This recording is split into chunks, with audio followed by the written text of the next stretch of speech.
कल की कथा में हम लोग सुने कि युद्ध जो था वो होना था, सिर्फ अर्जुन के बस की बात नहीं थी युद्ध को रोकना। क्योंकि कल हम लोग सुने थे कि द्रौपदी ने भी अपनी एक घोषणा कर दी थी कि मेरे पति जो 5 हैं वो कौरवों से युद्ध नहीं करेंगे, तो मेरे पिता द्रुपद, मेरा भाई धृष्टद्युम्न, मेरा 5 पुत्र,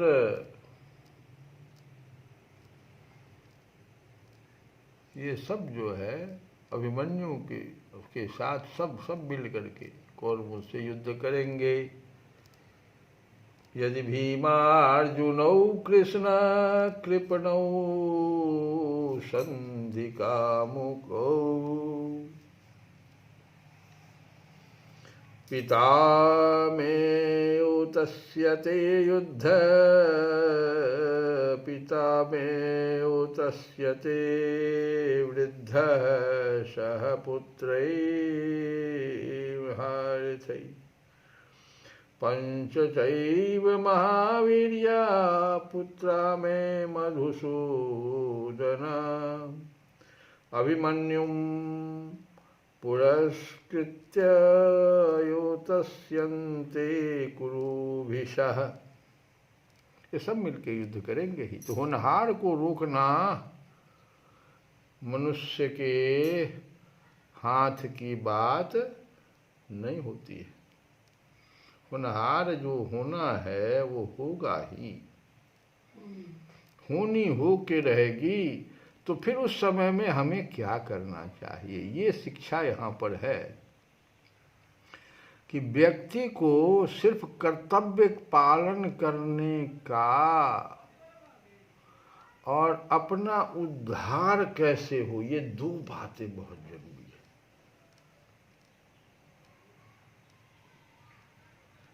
कर्तव्यच्युत अगर हो गए आप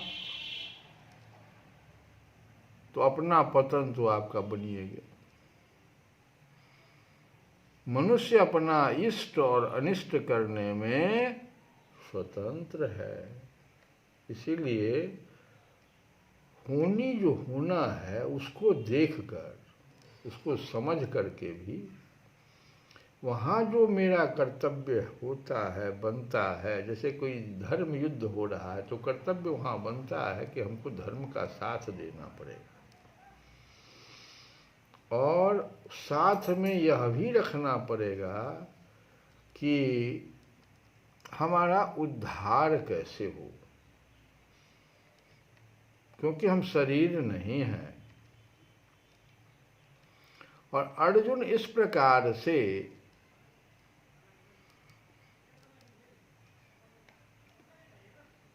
जो अपना शस्त्र वगैरह रख दिया, इस पर संजय उवाच, संजय ने क्या कहा? संजय ये कथा कह रहा है धृतराष्ट्र से। तो संजय उवाच कि एवं उक्त्वा शोक संविघ्नमानसः शोकाकुल मन वाले अर्जुन सौशरम बाण सहित चापम धनुष का विसृज्य त्याग करके संगख्ये युद्ध भूमि में रथोपस्थे रथ के मध्य भाग में उपाविशत बैठ गए। संजय कह रहा है कि इस प्रकार ऐसा कहकर शोकाकुल मन वाले अर्जुन बाण सहित धनुष का त्याग करके युद्ध भूमि में रथ के मध्य भाग में बैठ गए। और व्यास जी महाराज ने वहाँ पर ओम तत्सत श्रीमत भगवत गीता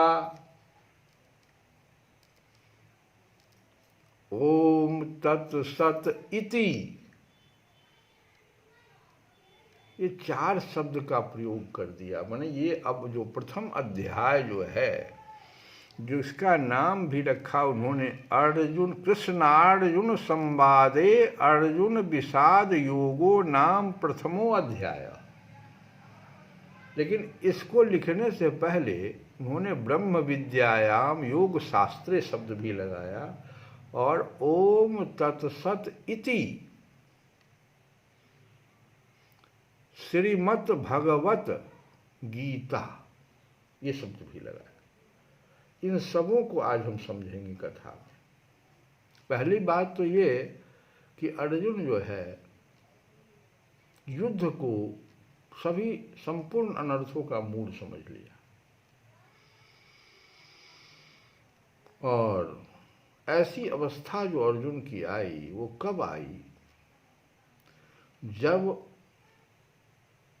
इतना ही नहीं, अनर्थ समझ करके और उसके हाथ से जो गांडीव धनुष था, दाएं हाथ से बाण को, बाएं हाथ से गांडीव धनुष को नीचे रख दिया और स्वयं रथ के मध्य भाग में अर्थात दोनों सेनाओं के देखने के लिए जहां पर खड़े थे वहीं पर शोक मुद्रा में बैठे। तो अर्जुन की ऐसी अवस्था कैसे हो गई? ये शोकाकुल जो विषाद योग है अर्जुन का। और दूसरी बात है कि वहां दुर्योधन भी था। अर्जुन को जो विषाद हुआ तो उस विषाद के समय उसका साथ कौन था? कृष्ण थे साथ।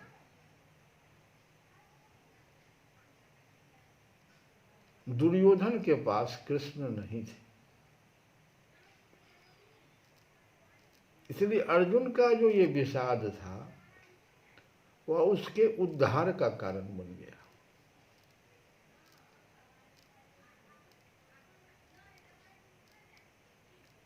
शोकाकुल होने का मुख्य कारण था कि भगवान का भीष्म और द्रोण के सामने रथ खड़ा करके अर्जुन से कुरुवंशियों को देखने के लिए कहना। दूसरा कि उनको देखकर अर्जुन के भीतर छिपे हुए मोह का जागृत हो जाना। अब मोह के जागृत होने पर अर्जुन कहते हैं कि युद्ध में हमारे कुटुंबी मारे जाएं। कुटुंबियों का मरना ही बड़े नुकसान की बात है। ये सारी बातें उसको एक साथ, हम लोग राज्य और सुख के लोभ से कुल का संहार करने के लिए रणभूमि में खड़े हो गए हैं, या हमने बड़ी भारी गलती की, ये सारी बात।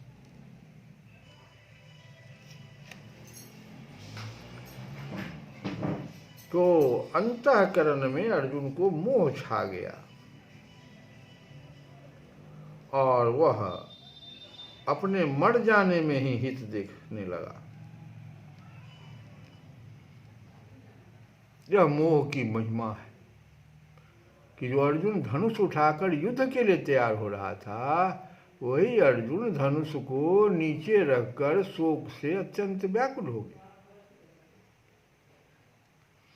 अब है कि यहाँ पर प्रथम अध्याय की समाप्ति महर्षि वेद व्यास जी ने किया है, लेकिन उन्होंने लिखा ओम तत्सत। तो ये तीन शब्द जो हैं बड़ा ही सुंदर शब्द है। इस पूरे अध्याय को लिखने में, इसको पढ़ने में, इसको सुनने में, इसकी कथा करने में जो हमसे भूल हो जाती है, हो सकता है भगवान जो कुछ कहना चाह रहे हों, जितना जिस अवस्था की बात, या अर्जुन जिस तरह की बातें पूछ रहा हो, हम व्यक्त नहीं कर पा रहे हैं कथा से, तो हमसे कुछ गलतियां हो रही है। वेद व्यास जी ने कहा हमसे भी कुछ गलतियां हो रही होगी, तो उन्होंने तीन भगवान का तीन पवित्र नाम लिया अंत में, ओम तत् सत। और तीनों का अर्थ देखो कितना अच्छा है।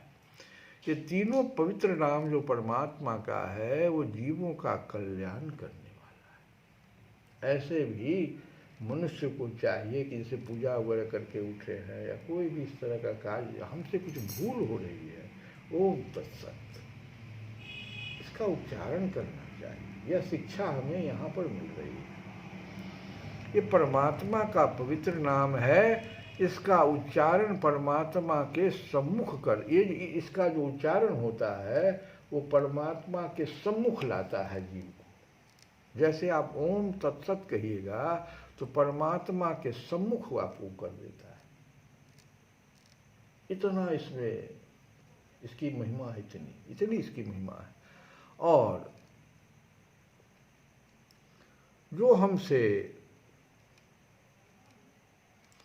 जो शास्त्र विहित कर्तव्य कर्मों के अंग वैगुण्य को यह मिटाता है।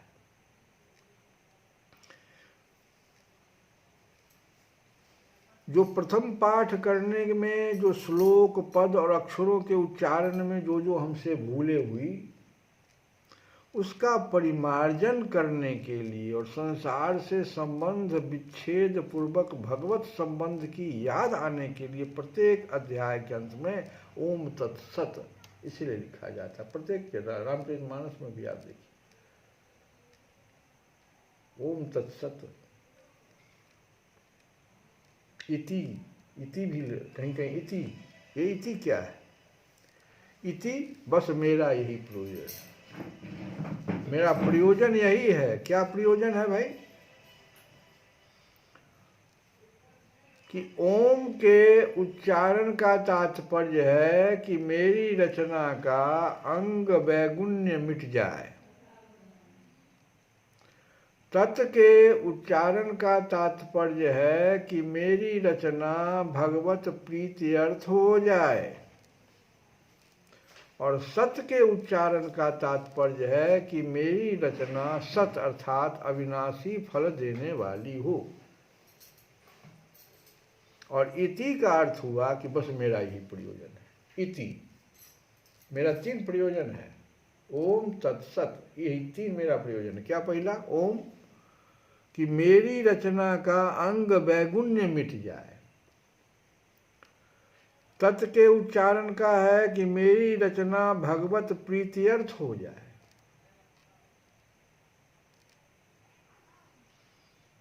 मेरी रचना में ओम तत्सत पूजा के बाद भी तो हम जो कुछ भी कर रहे हैं ये भगवत प्रीत्यर्थ, हाँ प्रीत्यर्थ हो जाए। और सत का उच्चारण है कि यह हम रचना जो मेरी है वो सत अर्थात अविनाशी फल देने वाली इति, यही मेरा प्रयोजन है इति। इसके सिवाय मेरा व्यक्तिगत और कोई प्रयोजन नहीं है। ये वेद व्यास जी ने प्रत्येक अध्याय के अंत में जो ये ओम तत्सत इति जो शब्द का प्रयोग किया उसका अर्थ हम लोग समझे। और ये ब्रह्म विद्या है, ये वर्ण आश्रम संप्रदाय आदि का आग्रह न रखकर प्राणी मात्र का कल्याण करने वाली सर्वश्रेष्ठ विद्या होने के कारण इसका नाम ब्रह्म विद्या रखा गया। योग शास्त्र है। इस ब्रह्म विद्या स्वरूप गीता में कर्म योग, ज्ञान योग, ध्यान योग, भक्ति योग, सभी योग साधनों की शिक्षा दी गई है, इसीलिए यह योग शास्त्र है। तो इसलिए कहा उन्होंने श्री कृष्ण ब्रह्म विद्यायाम योग शास्त्रे। और कृष्ण अर्जुन का संवाद है, इसलिए श्री कृष्ण अर्जुन संवादे, और अर्जुन विषाद योग है ये। तो अर्जुन के विषाद का वर्णन है, और यह विषाद भी भगवान या किसी का विषाद मान लो, व्यक्तिगत रूप में हम लोगों में जो विषाद आ जाता है, भगवान ने किसी संत का उस समय में संग हो जाए तो वह विषाद जो है संसार से वैराग्य उत्पन्न करा देता है, कल्याण कराने वाला हो जाता है, वही विषाद। लेकिन उसी जगह दुर्योधन को भी विषाद हुआ है, लेकिन वो भगवान से विमुख हो गया, उस भगवान से विमुखता प्रकट कर लिया उसने, इसलिए उसका विषाद योग नहीं हुआ।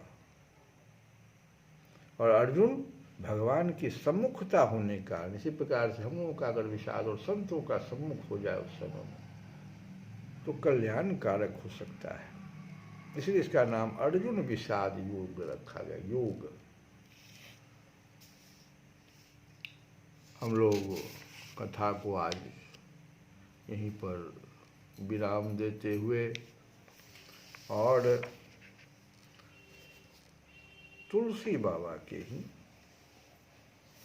विनय पत्रिका से कि ऐसी हरि करत दास पर प्रीति, ऐसी हरि करत दास पर प्रीति, ऐसी हरि करत दास पर प्रीति, निज प्रभुता विसार जन के वश, होत सदा यह रीत, ऐसी हरि करत दास पर प्रीति। श्री हरि अपने दास पर इतना प्रेम करते हैं कि अपनी सारी प्रभुता भूलकर उस भक्त के ही अधीन हो जाते हैं। उनकी यह रीति सनातन है, हम सनातन है। देख नहीं, अभी कृष्ण अर्जुन संवाद में देखो ना, भगवान जो है अपनी सारी प्रभुता भूलकर उस भक्त के अधीन हो गए हैं। ऐसी हरि करत दास पर प्रीति, जिन बांधे सुर असुर नाग नर, प्रबल करम की डोरी, सोई अविच्छिन्न ब्रह्म जसुमति हठि, बांधो सकत न छोड़े, करत दास पर प्रीति, ऐसी हरि करत दास पर प्रीति। जिस परमात्मा ने देवता, दैत्य, नाग और मनुष्यों को कर्मों की बड़ी मजबूत डोरी में बांध रखा है, उसी अखंड पर ब्रह्म को यशोदा जी ने प्रेमवश जबरदस्ती उखड़ से ऐसा बांध दिया कि जिसे आप खोल भी नहीं सके, भगवान खोल भी नहीं सके। कैसा प्रीति भगवान का है, देखो दास पर प्रीति। जाकी माया बस विरंच शिव नाचत पार न पायो, करतल ताल बजाए ग्वाल जुबती न सोए नाच नचायो, करत दास पर प्रीति ऐसी, करत दास पर प्रीति। कहते हैं जिसकी माया के बस होकर ब्रह्मा और शिव जी ने नाचते नाचते उसका पार नहीं पाया, उसी को गोपरमणियों ने ताल बजा बजा कर आंगन में नचाया। विश्वम्भर सिरपत त्रिभुवन पति वेद विदित यह लीक, बलि सो कछु न चली प्रभुता, बरो हुए द्विज मांगे भीख, श्री हरि करत दास पर प्रीति। वेद का यह सिद्धांत प्रसिद्ध है कि भगवान सारे विश्व का भरण पोषण करने वाले, लक्ष्मी जी के स्वामी और तीनों लोकों के अधीश्वर हैं। ऐसे प्रभु की भी भक्त राजा बलि के आगे कुछ भी प्रभुता नहीं चल सकी, वरं प्रेम बस ब्राह्मण बनकर उससे भीख मांगनी पड़ी। श्री कृष्ण गोविंद हरे मुरारे, हे नाथ नारायण वासुदेव।